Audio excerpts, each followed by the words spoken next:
네, 특별자치 지금부터가 시작이다. 오늘 세 번째 시간이 되겠습니다.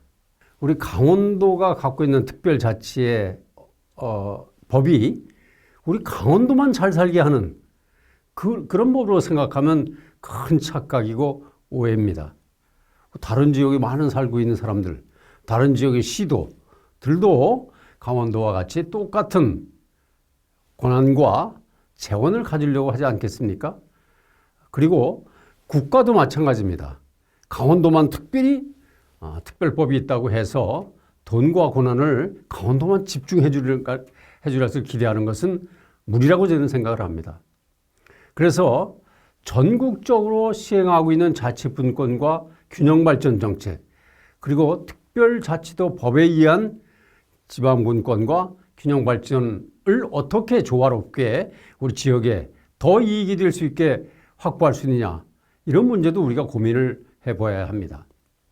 우선 키워드는 첫 번째, 어쨌거나 강원특별자치도법이라는 우리가 새로운 법제를 가졌기 때문에 물 들어올 때 눈을 열심히 저어서 우리의 미래를 담보할 수 있는, 도민 행복을 담보할 수 있는 그런 장치를 만들어야 됩니다. 두 번째로는 뛰는 놈 위에 나는 놈이 있다고 우리는 경계를 해야 됩니다. 우리가 특별자치도에 매몰이 돼서 특별자치도가 황금알을 낳는 거위인 것처럼, 도깨비 방망이인 것처럼 생각하면 안 되는 것이죠. 우리가 특별자치도법에 매몰되어 있을 때 다른 지역은 어떻게 하는지, 다른 지역의 국가정책의 자원은 어떻게 가져가는지를 우리가 잘 들여다봐야 됩니다. 그래서 전국 정책과 지역 정책의 연계성을 확보하는 것이 굉장히 중요하다고 생각이 됩니다. 자, 그러면 구체적으로 말씀을 드려보겠습니다. 우선 국가 정책, 우리 강원도뿐만 아니라 전국의 균형 발전을 위해서 만든 법이 있습니다. 그게 바로 지방자치 분권 및 지역 균형 발전에 관한 특별법이 되겠습니다. 지방이 비수도권이 굉장히 지금 인구 소멸의 위기에 가고 수도권과의 격차가 굉장히 많이 벌어지고 있기 때문에 정부는 전국 각 지역에 기회발전 특구라는 제도를 만들어서 시행을 하려고 합니다. 아마도 금년도에 준비 작업을 거쳐서 내년쯤이면 각 시도의 공모를 거쳐서 기회발전 특구로 지정이 되면 아마 여러 가지 이제까지 볼 수 없었던 파격적인 특혜가 부여될 것입니다. 특례 조치들이 부여될 것이죠. 거기에는 이제까지는 모두 지방세를 감면해 준다든가, 또 세금을 좀 깎아준다든가, 여러 가지 규정을 좀 걷어내 준다든가, 그런 특혜 조치들이 이루어졌다고 하면 기회발전 특구 제도에서는 국세까지, 소득세라든가 법인세까지 감면해 주는 파격적인 지방을 살리기 위한 제도들이 시행되기 때문에 전국에서 지금 기회발전 특구를 지정받기 위해서 아마 관심이 집중되어 있다고 할 수 있습니다. 그런데 이 기회발전 특구는 2017년에 미국에도 낙후 지역이 많습니다. 그래서 법을 만들어서 오지, Opportunity Zone이라고 해서 기회발전 특구를 만들어가지고 8,800여 개의 지역발전 특구를 만들었습니다. 미국은 오지 제도라고 하죠. 근데 우리는 그걸 차용을 해와서 ODG, 거의 디벨롭먼트를 하나 집어넣어서 ODG 기회발전 특구로 제도를 시행하려고 하고 있습니다. 그럼 전국에 이런 기회발전 특구는 1개, 많으면 2개 정도 배정하려고 한다고 지금 알려지고 있습니다. 그런데 그 기회발전 특구가 강원특별자치도에 더 많이 와야 되지 않겠습니까? 근데 과연 더 많이 올 수 있을까요? 이것도 우리 강원도민들이 특별자치도에만 매몰되지 말고 다른 지역의 기회발전 특구가 많이 갔을 때 과연 전국에서 우리 강원도가 어떠한 경쟁력을 가질 수 있는 것인지를 우리가 고민을 해봐야 됩니다. 일자리를 많이 창출할 수 있고 보다 특화되고 보다 경쟁력이 있는 그런 기업들을 유치를 할 수 있는 장치들을 만들어서 이 기회발전 특구를 우리 지역의 성장 동력으로 삼기 위한 전략들을 짜야 됩니다.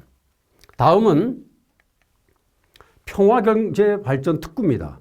이것도 지난해 법이 통과되어서 접경지역에 평화경제발전특구라는 제도가 생겨서 많은 특례 조치가 부여될 것입니다. 이것도 마찬가지로 우리 강원도와 경기도가 경합을 하게 될 것입니다.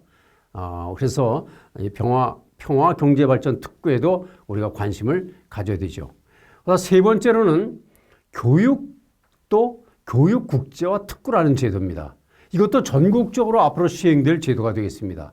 그러면 강원도에만 교육 국제화 특구가 만들어지면 얼마나 좋겠습니까마는 다른 지역에 교육 특제화 특구가 만들어지면 우리가 강원도에서 지난번 법에서 반영을 하지 못했던 국제대학이라든가 영어 교육도시라든가 이런 제도가 다른 지역에 가버리면 우리 강원도가 과연 국제학교나 영어 교육도시와 같은 그런 관심 있고 인구를 많이 끌어들일 수 있는 제도가 과연 확보가 될 수 있고 경쟁력을 갖출 수 있을 것인지 이 문제에도 우리 행정당국에서 심각한 고민과 진단과 전략이 필요하다고 생각이 됩니다.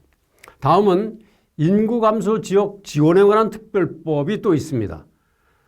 우리 강원도가 인구가 소멸되는 많은 지역이 있어서 이 인구 소멸 지역에는 청년들을 유입한다든가 농촌 유학을 활성화한다든가 그런 여러 가지 제도를 도입을 해서 특례 조치를 많이 주고 예산 지원을 해주게 되는데 이것도 강원도만 해주는 게 아니라 전국을 다 해주고 있기 때문에 우리 강원도가 특별자치도의 효과를 배가시키려고 하면 이것도 다른 지역보다 많이 끌고 오는 그래야만이 전국에서 강원도가 이제까지 벌어졌던 격차를 좁힐 수 있다는 말씀이 되겠습니다.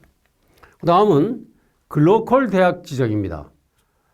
지방이 쇠퇴하면은 지방이 소멸되면 지역 대학도 쇠퇴할 수밖에 없습니다. 근데 한 지역이 활력화되려고 하면 대학이 활성화되어야 되는 것이죠. 그래서 정부에서는 글로컬 대학을 육성하려고 합니다.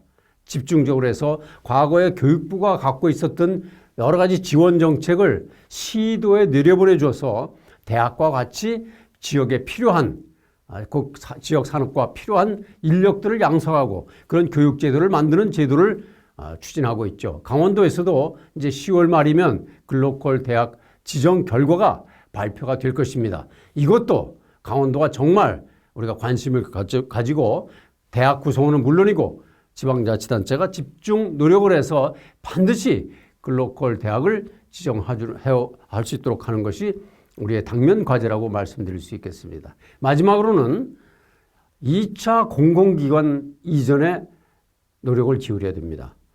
과거에 우리 원주에도 13개 공공기관이 왔습니다만은 이제 내년 총선, 원래는 금년에 2차 공공기관 이전 정책을 가시화시키려고 하는데 여러 가지 정치적으로 총선 전국과 맞물려서 각 지자체의 과열이 우려된다는 이유로 인해서 내년 총선 이후로 미뤄졌습니다.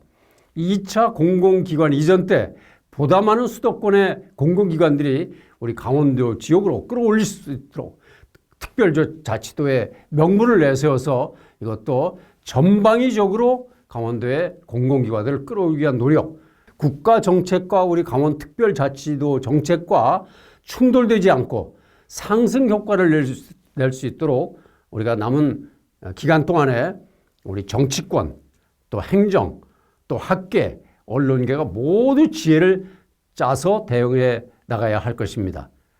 다음 시간에 또 뵙도록 하겠습니다. 고맙습니다.